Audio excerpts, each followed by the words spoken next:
Bom dia, transformadores. O episódio de ontem deu um probleminha e não subiu. Então vamos ao Evangelho de Mateus, capítulo 21, versículos 23 ao 27. Naquele tempo, Jesus voltou ao templo.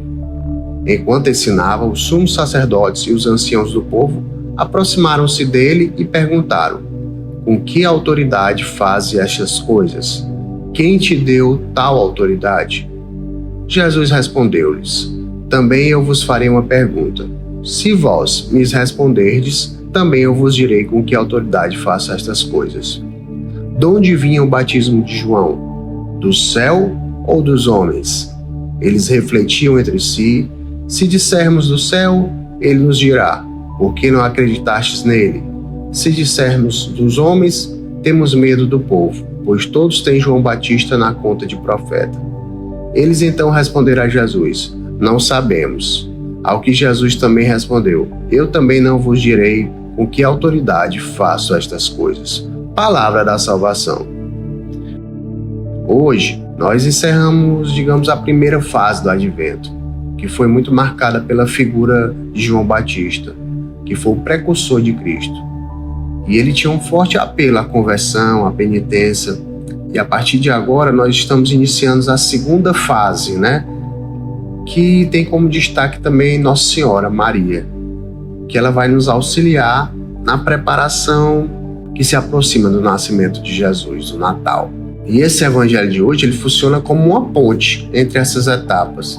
Nós ainda estamos falando de João Batista, cuja pregação conquistou muitos corações e incomodou demais os fariseus, e agora Jesus vai tomando conta, e o evangelho hoje fala de autoridade e de verdade. Mas assim, não é só um debate, mas é um momento para que a gente repense sobre quem realmente tem autoridade em nós e como nos relacionamos com a verdade de Deus. Jesus está ali no Templo de Jerusalém, um lugar que é símbolo da presença de Deus, mas também símbolo do poder dos líderes religiosos da época. E ele é questionado sobre sua autoridade por aqueles que deveriam reconhecer os sinais do reino. Mas eles não estão preocupados com a verdade, mas sim com o controle. E existia muito nesse ambiente uma tensão entre Jesus e os líderes da época. Para eles, a autoridade era institucional, era baseada na lei, nos costumes e ponto. Mas a autoridade de Jesus vem diretamente de Deus e desafia a ordem estabelecida. E os líderes se sentiam ameaçados. E Jesus respondeu à pergunta dos sumos sacerdotes com outra pergunta: de onde vinha o batismo de João?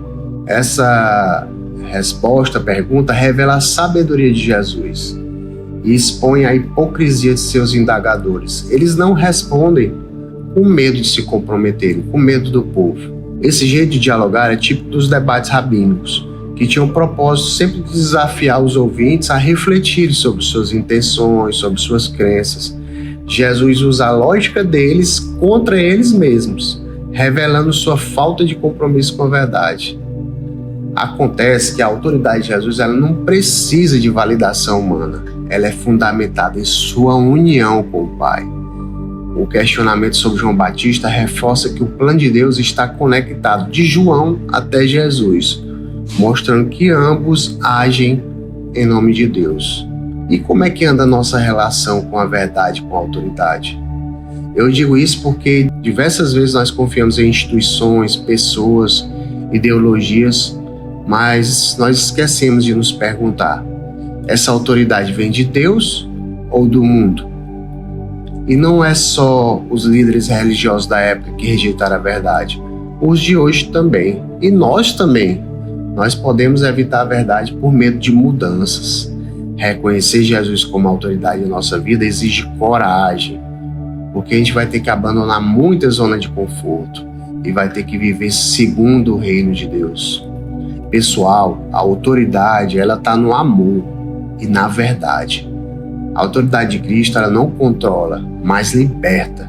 Ela não impõe medo, mas oferece vida e vida em abundância. E como é que a gente está exercendo a nossa autoridade? Porque nós somos pais, somos líderes, somos cristãos em nossa comunidade e nós somos sempre chamados a imitar Jesus.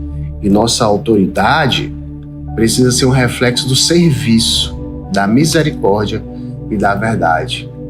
E hoje em dia, saber reconhecer a autoridade divina é muito desafiador, porque tem muitas vozes disputando nossa atenção e lealdade.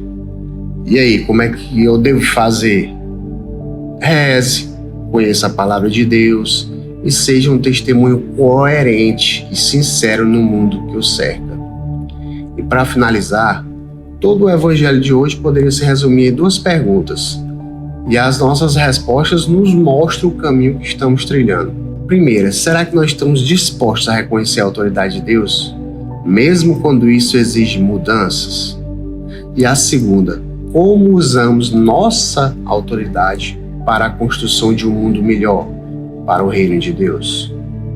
Então tenhamos uma vida de coragem e de fidelidade, baseada na verdade e no amor. Paz e bem.